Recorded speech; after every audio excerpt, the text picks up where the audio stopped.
Escala en París. Florencia Valdés. Bienvenidos a Escala en París, un programa de Radio France Internacional y de France 24. Es un placer estar con ustedes. México acaba de entrar en una nueva era judicial. Así lo estima el nuevo presidente de la Corte Suprema, Hugo Aguilar. Hugo Aguilar, que fue electo recientemente por voto popular junto a unos 2,000 ciudadanos que ejercen desde este 1 de septiembre como jueces o magistrados. Son los primeros jueces así electos desde la controvertida reforma judicial iniciada por el expresidente López Obrador y concretada por la presidenta Sheinbaum en el poder desde ya casi un año. Para el partido en el poder, Morena, se trata de sanear una institución gangrenada por la corrupción, pero para los detractores de la reforma, el Poder Judicial se verá aún más debilitado. Opinión que comparte Edna Lorena Hernández Granados. Edna, muchísimas gracias por estar con nosotros. Gracias, Florencia. Buen día. Edna, usted fue magistrada, tiene una carrera judicial de 33 años y conoce la institución como la palma de su mano. Repetidas veces ha alzado la voz contra esta reforma y se retiró de su cargo recientemente. ¿Cuál es el principal riesgo de la reforma? El riesgo de la reforma es que extinguieron el contrapeso, la división de poderes y la independencia judicial. El gobierno actualmente está presidido por un partido político que se llama Morena. Y Morena, a través del Estado, despojó al Poder Judicial, a sus jueces y magistrados y a ministros, y nos eliminó de la carrera judicial, nos eliminó del Poder Judicial para poner nuevos jueces, magistrados y ministros sin la experiencia como nosotros la tenemos de 30, 35 años, 25 años en el conocimiento especializado de la carrera judicial del derecho. Porque las personas que fueron electas no necesariamente tienen una carrera de abogados ni un conocimiento preciso de las leyes. Claro que no. Usted justo tienes una fotografía de quienes están ahorita en este cargo a partir del 1 de septiembre, que quizás sean abogados, son abogados, pero desconocen la función judicial, salvo 3 magistradas ministras que estuvieron en la anterior corte, pero que realmente solo una tenía una gran trayectoria jurídica, las demás fueron puestas por el presidente. Las 3 fueron puestas por el presidente. México se ha convertido en el único país del mundo en someter al voto popular el puesto de todos los jueces. ¿Y qué le merece a usted este primer lugar en el mundo? Es increíble lo que se permitió que el Estado hiciera, un Estado que se volvió autoritario porque generaron una mayoría a través de una elección, primero del gobierno para ellos. Cuando eligieron a la presidenta, eligieron una mayoría y con esa supuesta mayoría cambiaron la Constitución e implementaron un artículo en donde establecieron que el 1 de septiembre entrarían nuevos jueces y magistrados y ministros a través de un voto que no fue más que 9 personas de 100 las que fueran a votar en el país. 13% creo de participación. 12% y el 3% fue con voto anulado, porque eran para nada más participar, pero no querían participar por nadie en específico. 9% votaron. ¿Qué significa? 9 personas de 100. O sea, ni siquiera es la mayoría de la población la que avaló esta reforma. Y a través de una designación por medio de un acordeón de los nombres de los ministros y de un documento que le dieron a las personas cuando iban a cada pueblo, a cada lugar, a entregar un acordeón para que vieran los nombres, porque era difícil elegir en votación a más de 10, 15 personas. Las desconocían. Nosotros mismos desconocíamos a quiénes son los que están postulándose, quiénes se postularon y quiénes son ahora elegidos como juez. Lo decíamos, entonces, son 2,000 personas que se suman a magistrados que ya están en función y que no planean dejar su puesto. ¿Cómo usted vaticina una cohabitación, una convivencia complicada? ¿Por qué? A través de una tómbola, que fue un ejercicio burdo, falso, el presidente del Senado hizo una tómbola y dividió todo lo que era el Poder Judicial, los nones y pares. Los nones salieron en 2025, en este 1 de septiembre, y los pares podrían salir en 2027. Es la segunda fase de la incorporación de estos nuevos jueces. Pero la mayoría de los de 2027 nos retiramos, yo también fui de 2027, nos retiramos porque no estamos a favor de esta reforma judicial y no queremos ser cómplices ni avalar este tipo de personas que entraron al Poder Judicial sin el conocimiento, sin la capacidad. Y las personas que se quedaron de 2027 van a tener una dificultad para poder resolver con personas que desconocen las materias en especializadas que desconocen porque carecen de experiencia judicial, e imagínate los debates jurídicos que van a tener que tener con las personas que no tienen experiencia, que solamente tenían un 8 de calificación en la universidad, podían ser salidos totalmente de la universidad y solamente necesitaban el 8, no solo en toda la carrera, sino en la materia en la cual querían postularse. Y nosotros teníamos 33, por lo menos en mi caso, 33 años de experiencia, cursos, maestrías, diplomados, todo tipo. Tengo compañeros con doctorados, con 3 doctorados, y todos nos sacaron del Poder Judicial para tomarlo, para que el Estado lo tomara y realizara como un brazo ejecutor.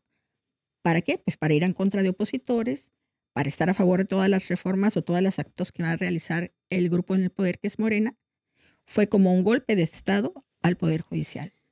Además del desvanecimiento de la separación de poderes, muchos observadores temen que el crimen organizado, que el narcotráfico infiltre aún más o infiltre el poder judicial. ¿Es un temor para usted también? No, eso sí fue una realidad. ¿Por qué? Porque se cambiaron no solo jueces y magistrados federales, sino de todos los estados de la República. Y es conocimiento del mundo que hay estados en nuestro país que están pues infestados por narcotráfico. Sinaloa, solo por mencionar uno. Y bueno, qué bueno que tú eres mexicana. Sinaloa, Culiacán, Jalisco, o sea, hay lugares que están infestados por el narcotráfico, y obviamente también hubo jueces y magistrados de los estados que por cuotas les dieron un lugar en el acordeón para que fueran votados por la población. ¿Y qué implica esto? Pues que si son amigos o ya tienen un servilismo, diríamos, con todo el respeto que se merecería una investidura, pero pues al final de cuentas se ganó por acordeón, sería un servilismo a quien los puso en ese acordeón para apoyar a quienes ellos les digan. Tal vez debemos recordar cómo, si hablamos solo de la Corte Suprema, por ejemplo, cómo se elegía antes de esta reforma, cómo llegaba, cómo se conformaba esta Corte Suprema. ¿Cuál era el proceso? Los ministros sí eran por parte del presidente de la República designar una terna. Y el Senado, pero cuando había una pluralidad de senadores, se podía elegir. Muchas veces se postulaba una terna, los senadores no la aceptaban, se tenía que postular otra, y entonces ya se designaba por el presidente. Pero ahora el Senado es totalmente de Morena. La Diputación también es mayoría de Morena. Entonces ellos mismos designan quién van a ser, pero ya ni siquiera lo hicieron, porque ahora simplemente con ponerlos en un acordeón, y hasta el propio presidente de la Corte así lo dijo en su primer discurso, fuimos designados, y luego corrigió y dijo, fuimos electos por una votación. Bueno, tal vez al dominar el Senado, esta reforma ni siquiera era necesaria, puesto que... No era necesaria.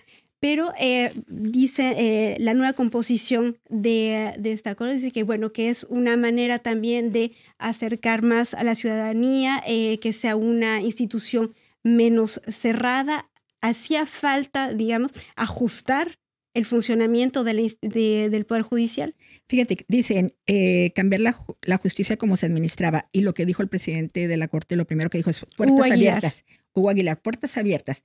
Mi oficina siempre estaba con las puertas abiertas. Todos los tribunales, juzgados siempre estaban con las puertas abiertas.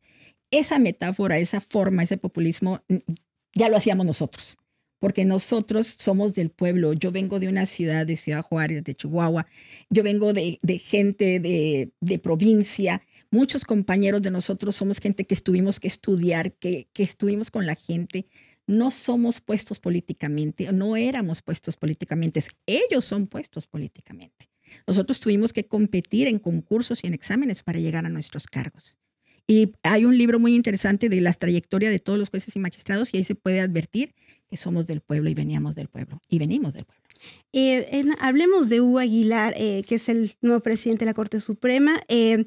Es la primera vez que la Corte es presidida por un representante de la comunidad indígena, es mixteco, originario de Oaxaca, lleva 30 años defendiendo a los pueblos originarios, es licenciado en Derecho por la Universidad Autónoma Benito Juárez de Oaxaca, tiene una maestría en Derecho Constitucional. Él no está alejado de este mundo de las leyes, tiene conocimiento. Entonces, tal vez este perfil no confirma lo que estábamos platicando hace unos minutos.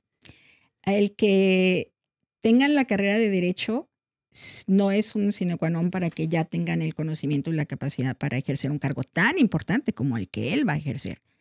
va a ser el presidente o es el presidente de la Suprema Corte de Justicia de la Nación.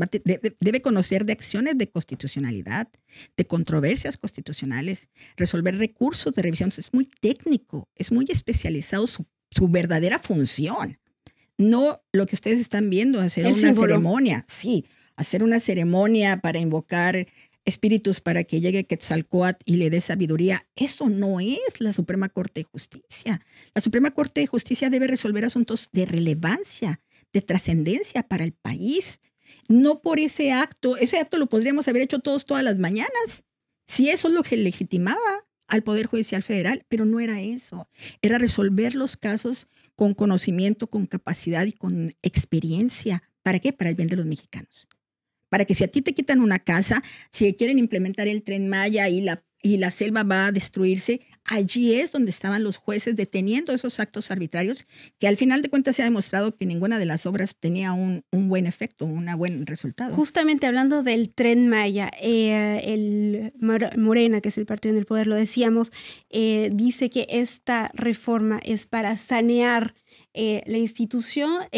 Observadores comentaban que precisamente como hubo jueces que se opusieron al Tren Maya, solo por mencionar que es un proyecto simbólico de la presidencia de López Obrador, por eso se implementó esta reforma, para saltar esas trabas que podían existir de parte de los jueces. Efectivamente, muchas resoluciones de mis compañeros jueces y magistrados detenían las obras que no estaban licitadas, que no estaban estudiadas y planeadas conforme a las leyes ordinarias en cuanto a ambientalidad, en cuanto a financiamiento, en cuanto a intereses tanto para la protección de la naturaleza del país como protecciones económicas y de no corrupción.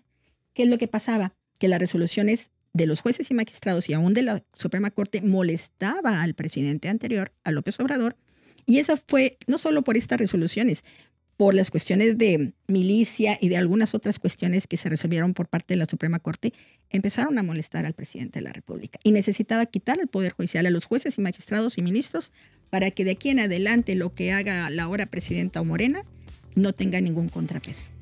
Lorena, ya para terminar y muy brevemente, ¿existe alguna palanca para reconstruir esta separación de poderes? En el momento no, tienen todo el poder. Morena es un estado autoritario, no hay contrapeso, y cuando no hay contrapeso es un estado fallido, es un estado solamente de quien está gobernando. Y Morena está gobernando en todo. A mí me da miedo decir la palabra dictadura, a mí me da miedo decir autoritarismo. Porque todavía estamos, pero lo estoy percibiendo y lo vi. Nos sacaron a 1,600 jueces y magistrados, nada más federales, pero sacaron a todos los jueces y magistrados del país. ¿Cómo se puede nombrar eso? Si dejaron sin sistema judicial, sin contrapeso y sin independencia judicial a México. Edna Lorena, muchísimas gracias por habernos acompañado. Ya sonamos acá el tiempo. Usted fue magistrada. Muchísimas gracias por haber estado con nosotros. Le agradezco muchísimo y por permitirme hablar de mi país. Y muchísimas gracias a todos ustedes por su confianza. Saben que estamos también en rfimundo.com y france24.com. Hasta la próxima.